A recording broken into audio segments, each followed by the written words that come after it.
वासना के समान दुष्कर कोई रोग नहीं, मोह के समान कोई शत्रु नहीं, क्रोध के समान अग्नि नहीं, स्वरूप ज्ञान के समान कोई बोध नहीं। व्यक्ति अकेले ही पैदा होता है, अकेले ही मरता है, अपने कर्मों के शुभ अशुभ परिणाम अकेले ही भोगता है, अकेले ही नरक में जाता है या सद्गति प्राप्त करता है। एक पंडित भी घोर कष्ट में आ जाता है यदि वह किसी मूर्ख को उपदेश देता है, यदि वह एक दुष्ट पत्नी का पालन पोषण करता है या किसी दुखी व्यक्ति के साथ अत्यंत घनिष्ठ संबंध बना लेता है। भविष्य में आने वाली मुसीबतों के लिए धन एकत्रित करें। ऐसा ना सोचें कि धनवान व्यक्ति को मुसीबत कैसी। जब धन साथ छोड़ता है तो संगठित धन भी तेजी से घटने लगता है।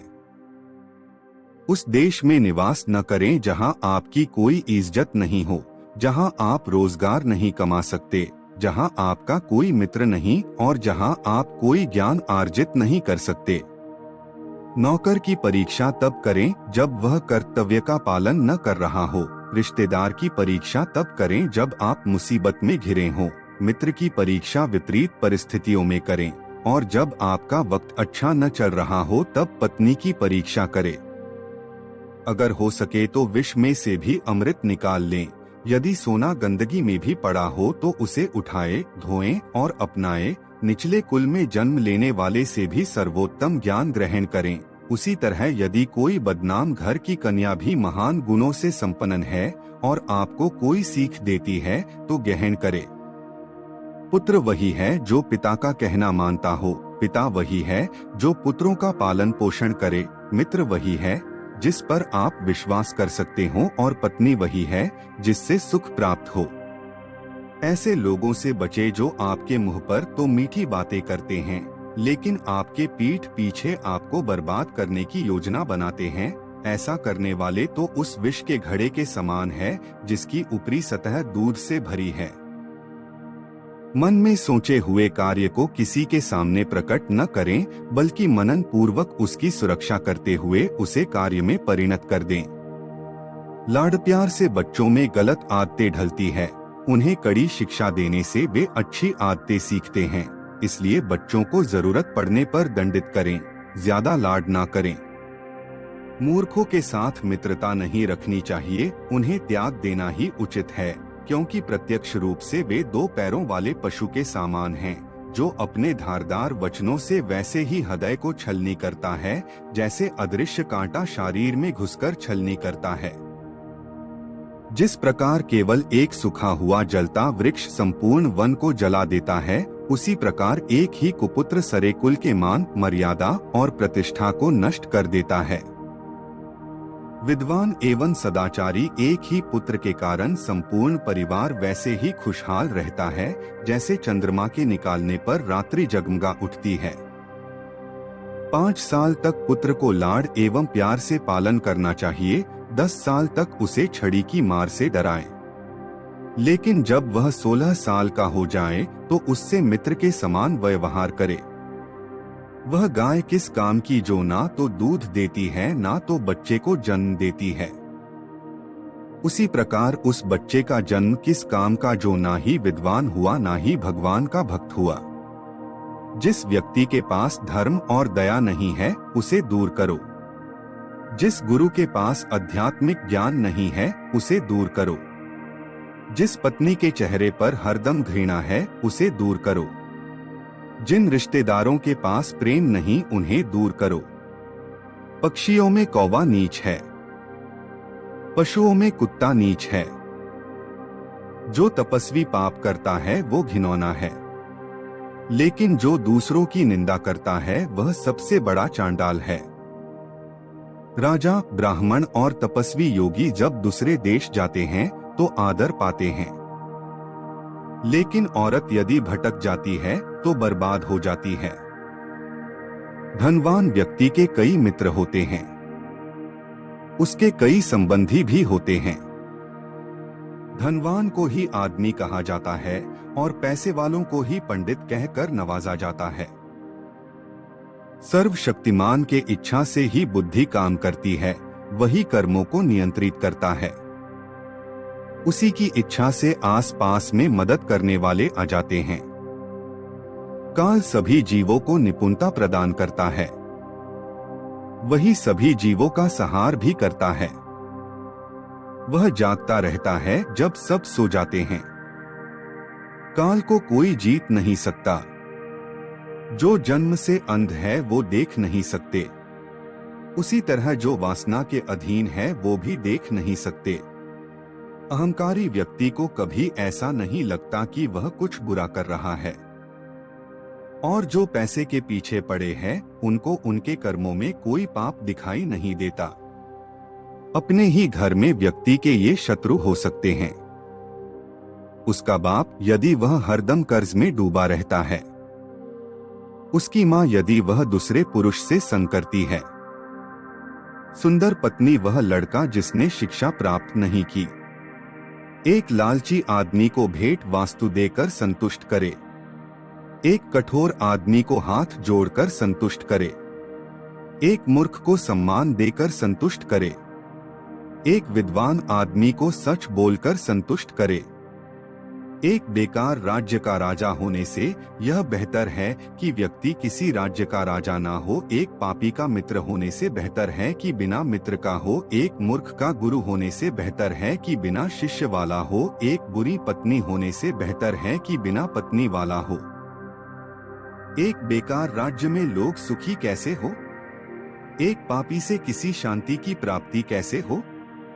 एक बुरी पत्नी के साथ घर में कौन सा सुख प्राप्त हो सकता है? एक नालायक शिष्य को शिक्षा देकर कैसे कीर्ति प्राप्त हो? हाथी से 1000 गज की दूरी रखे, घोड़े से 100 की सींग वाले जानवर से 10 की, लेकिन दुष्ट जहां हो उस जगह से ही निकल जाएं। ब्राह्मण अच्छे भोजन से तृप्त होते हैं। मोर मेघ गर्जना से साधु दूसरों की संपन्नता देखकर और दुष्ट दूसरों की विपदा देखकर। एक शक्तिशाली आदमी से उसकी बात मानकर समझौता करे, एक दुष्ट का प्रतिकार करे, और जिनकी शक्ति आपकी शक्ति के बराबर है उनसे समझौता विनम्रता से या कठोरता से करे। एक राजा की शक्ति उसकी शक्तिशाली भुजाओं में है, एक ब्राह्मण की शक्ति उसके स्वरूप ज्ञान में है। एक स्त्री की शक्ति उसकी सुंदरता, तारुण्य और मीठे वचनों में है। अपने व्यवहार में बहुत सीधे ना रहे। आप यदि वन जाकर देखते हैं तो पाएंगे कि जो पेड़ सीधे उगे उन्हें काट लिया गया, और जो पेड़ आड़े तिरछे हैं वो खड़े हैं। हंस वहां रहते हैं जहां पानी होता है, पानी सूखने पर वे उस जगह को छोड़ देते हैं। आप किसी आदमी को ऐसा व्यवहार ना करने दे कि वह आपके पास आता जाता रहे। स्वर्ग में निवास करने वाले देवता लोगों में और धरती पर निवास करने वाले लोगों में कुछ साम्य पाया जाता है। उनके समान गुण है: 1. परोपकार, 2. मीठे वचन, 3. भगवान की आराधना, 4. ब्राह्मणों के जरूरतों की पूर्ति। नरक में निवास करने वाले और धरती पर निवास करने वालों में साम्यता: 1. अत्याधिक क्रोध, 2. कठोर वचन, 3. अपने ही संबंधियों से शत्रुता, 4. नीच लोगों से मैत्री, 5. हीन हरकतें करने वालों की चाकरी। यदि आप शेर की गुफा में जाते हो तो आपको हाथी के माथे का मणि मिल सकता है, लेकिन यदि आप लोमड़ी जहां रहती है वहां जाते हो तो बछड़े की पूंछ या गधे की हड्डी के अलावा कुछ नहीं मिलेगा। एक अनपढ़ आदमी की जिंदगी किसी कुत्ते की पूंछ की तरह बेकार है। उससे ना उसकी इज्जत ही ढकती है और ना ही कीड़े मक्खियों को भागने के काम आती है।